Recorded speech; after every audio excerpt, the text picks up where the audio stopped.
Hello guys, how are you? I'm Hardeep Singh. Welcome back to your own YouTube channel.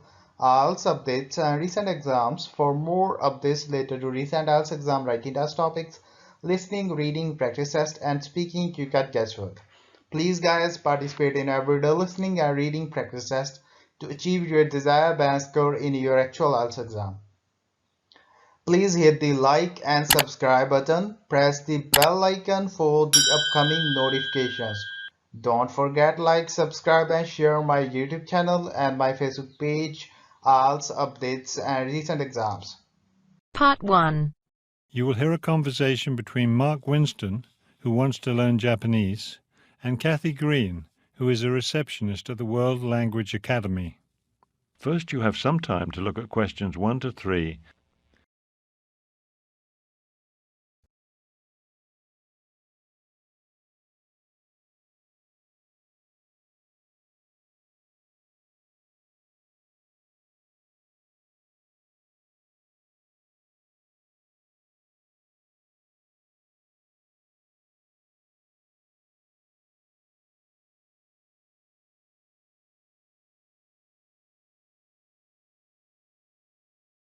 Listen carefully and answer questions 1 to 3.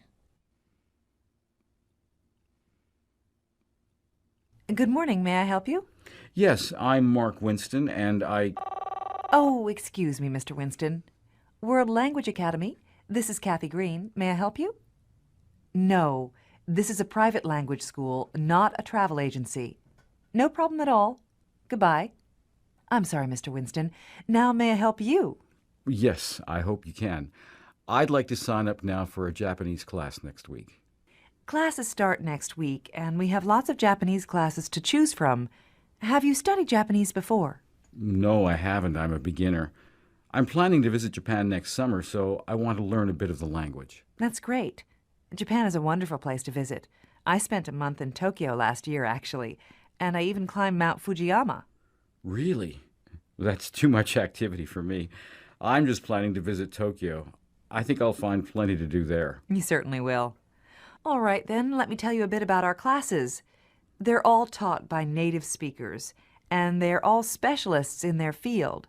You can choose a Japanese for tourists class, Japanese for business travelers, or Japanese for university students. You're not studying at a university, are you? No, I graduated a few years ago. Well, then the tourist class is probably best for you. Yes, I think you're right. I just want to learn enough to order food in restaurants and go shopping and things like that. Before you hear the rest of the conversation, you have some time to look at questions 4 to 10.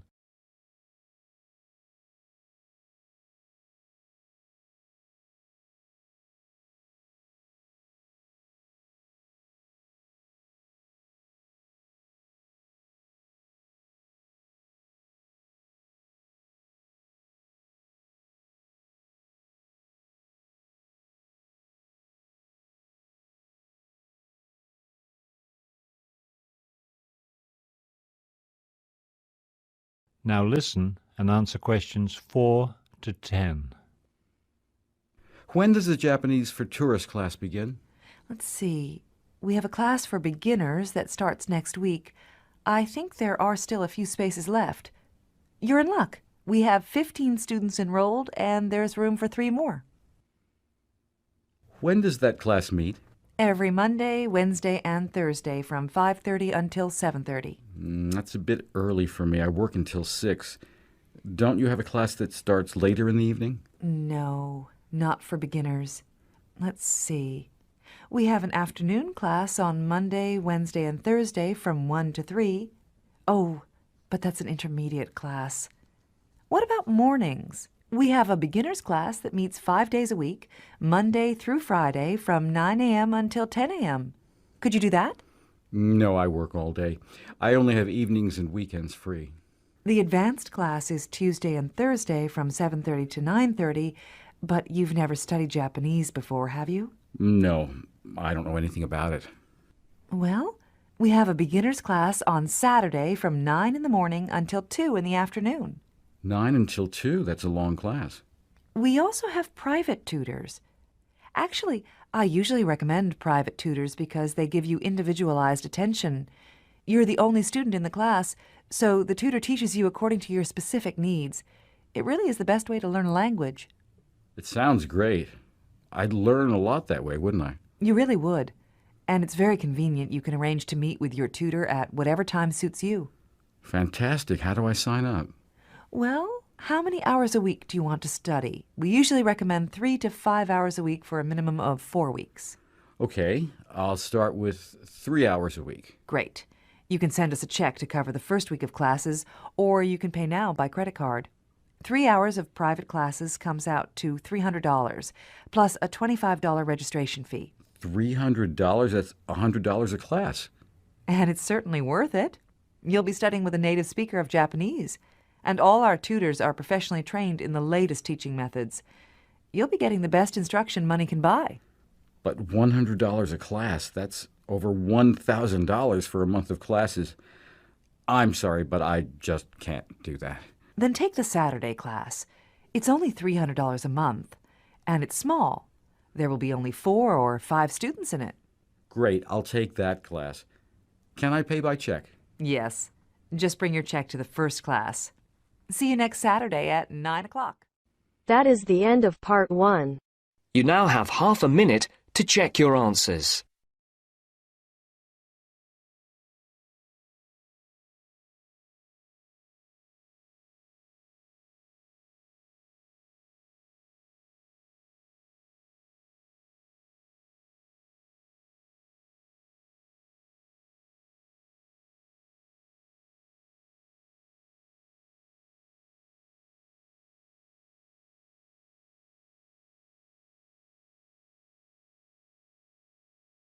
Now turns to part 2. You will hear a guided tour of an old mansion. First, you have some time to look at questions 11 to 13.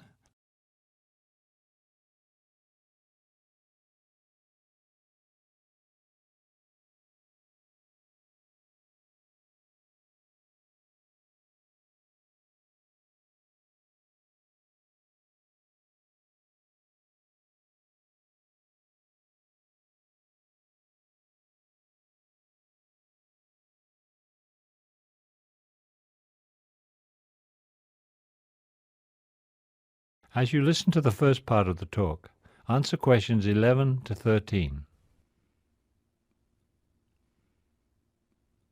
Good afternoon. My name is Barbara Wilson, and I will be your guide for today's tour of Sumner Mansion. As a reminder, before we begin, we ask that you not take photographs inside the building, and please turn off your cell phones during the tour. Also, we request that you refrain from eating as well as drinking inside the mansion. Refreshments will be available at the end of the tour in the cafe next to the garden. Before you hear the rest of the tour, you have some time to look at questions 14 to 20,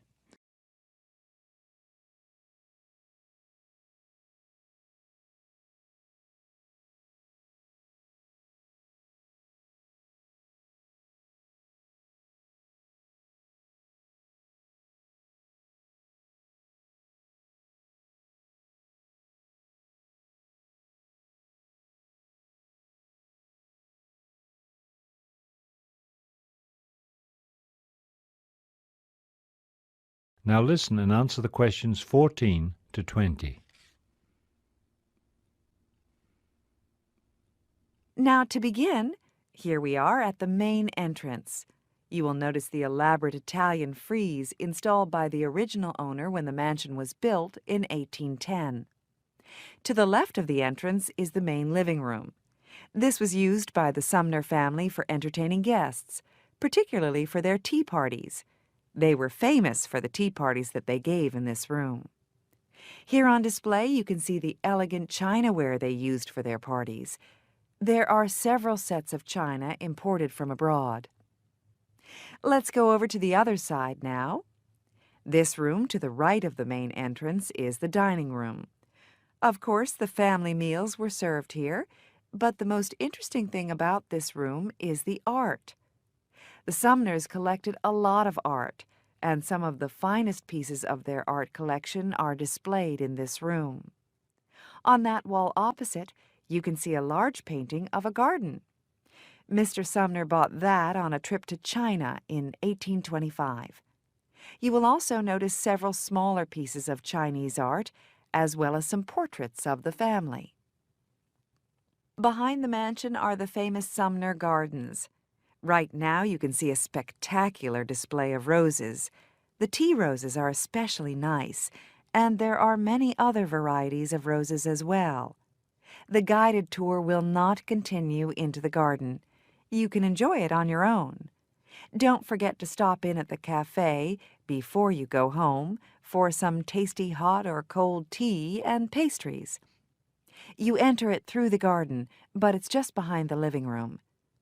There is also a small display there of kitchen tools used in the original mansion kitchen, which I am sure you will enjoy viewing. If you feel disoriented after walking around the gardens, don't worry. Remember that the parking area is just beyond the cafe, so it's a short walk back to your car. Also, please remember that the grounds close at 5 p.m., as we are still on our spring schedule. If you come back next week, the summer schedule will have started and will be open a full 10 hours a day from 10 in the morning until 8 in the evening. Thank you for visiting, and come back anytime. We're open 7 days a week. The end of Part 2. You now have half a minute to check your answers.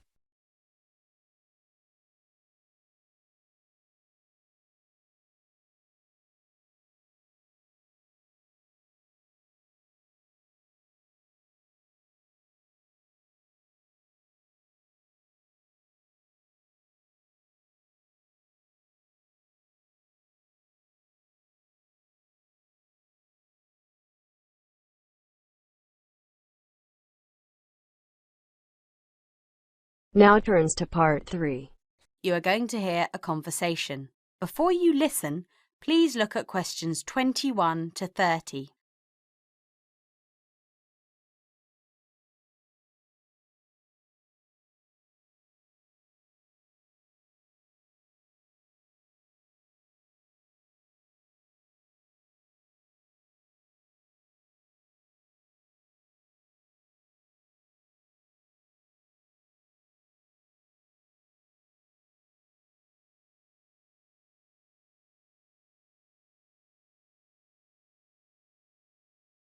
Now listen to the conversation and answer questions 21 to 30. The start of a new academic year is a challenge for booksellers. Anderson Gurley talks to one of the major bookstore managers. Sophia Winnie, you're the manager of Dubai Books, and you sell an awful lot of books to students, don't you? Yes, we do. How do you manage to make sure that you're going to have the books students need when all the new courses begin? Basically, we make preparations long before they arrive. Like all other major book retailers, we have a database of information, and using that, we contact course conveners in May and ask them to send us their book lists. How many books are we talking about? For one course? Yes, as an example. An average course requires about 30 books. We ask lecturers to indicate whether a book is what we call essential reading.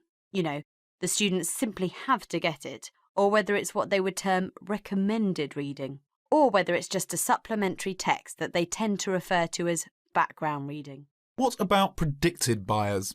It's not a perfect system, unfortunately. If a lecturer tells us that he expects us to sell 100 copies of a book, we know that we could actually sell anything from 50 to 150. That's why in practice, when it comes to ordering, it's a lot safer to go by the previous year's sales figures, if that's possible, of course, if we've sold the books before.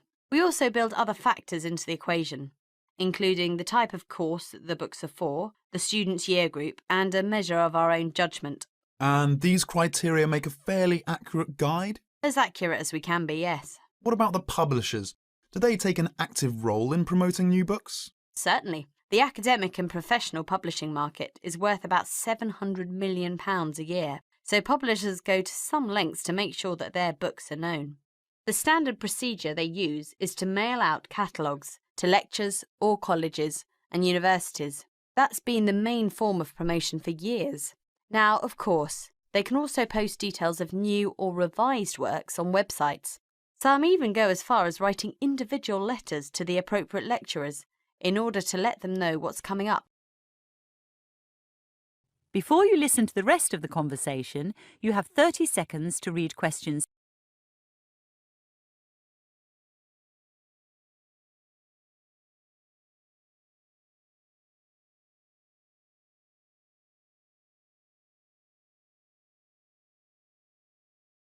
The lecturers then contact you if you're interested? That's right. The publishers send us, the booksellers, inspection copies. Lecturers can then get a free copy and decide whether it's going to be suitable for their course. And how does it work with the students? What are they looking for and who helps them most? I think lecturers are best placed to understand the students' needs. Often, the critical issue is what represents value for money for students. This is more important than price per se. Do students actually need any books before they start the course? Apparently, a large proportion of students wait to see what they need. Students have a firm idea of what constitutes a good book, so they tend to give themselves time to look at all the options before making a choice.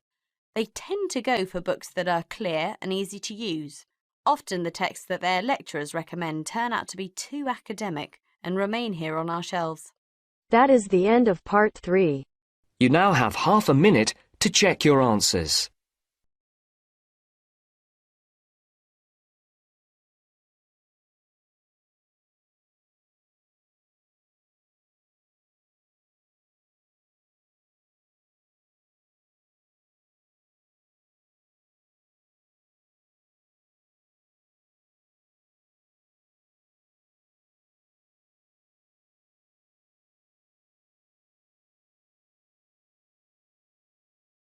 Now turns to part 4.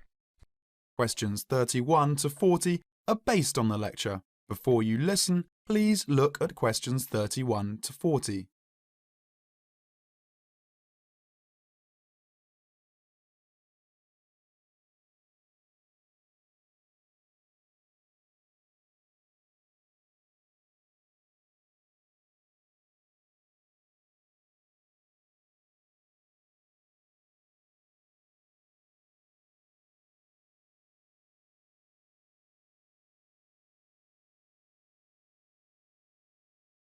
Now listen to the lecture and answer questions 31 to 40.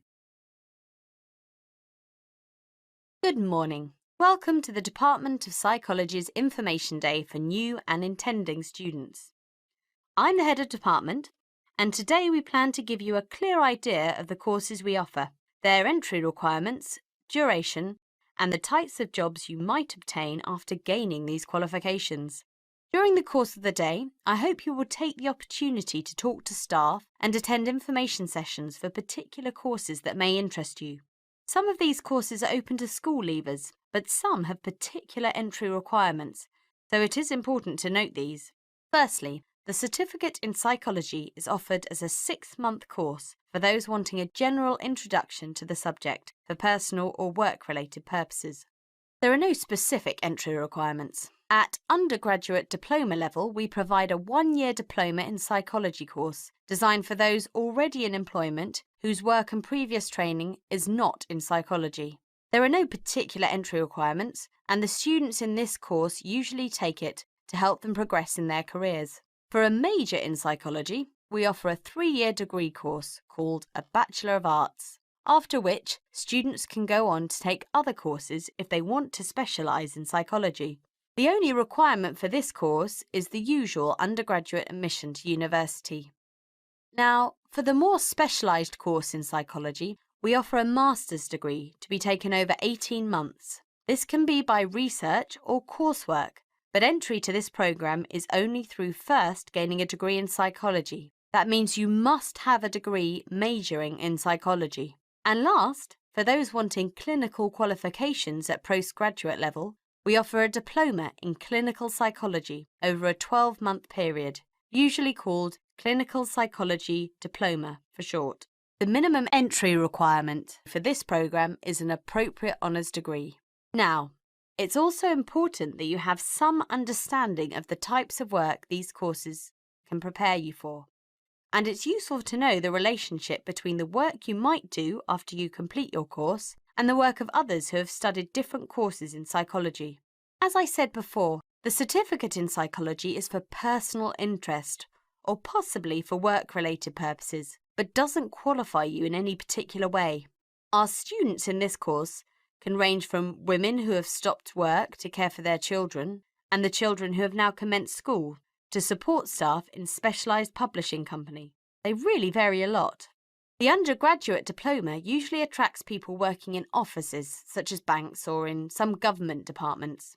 If you gain a degree with a major in psychology, again, you are not professionally trained, but this could enable you to undertake further training to obtain professional qualifications. Or it might just be part of a first degree that will help you get a good job that doesn't require particular specialisation at that stage. After completing a master's degree, you would expect to have some specialisation, perhaps in research or on a particular aspect of psychology, such as child development. For those who have a clinical diploma, there are a wide range of jobs available. Some focus on helping people with personal adjustment or family problems. Others might concentrate more on using psychological tests, or perhaps working in particular institutions, such as those for the mentally ill or in prisons. There are many other job opportunities, so if you are interested to discuss possibilities with any of the staff today... That is the end of part 4. You now have half a minute to check your answers. So guys, don't forget like, subscribe and share my YouTube channel and my Facebook page. IELTS updates and recent exams. For more updates related to recent IELTS exam writing test topics, listening, reading, practice test and speaking, you got guesswork. Please guys, participate in everyday new IELTS listening and reading practice tests to achieve your desired band score in your actual IELTS exam. For more IELTS material, visit my official website www.ieltsupdatesandrecentexams.com. The link is given below in the description. If you need PDF files of latest IELTS material, then please join my Telegram channel. So guys, please write your score below the comment section. Again, thanks for listening. God bless you all guys. Stay tuned, stay safe.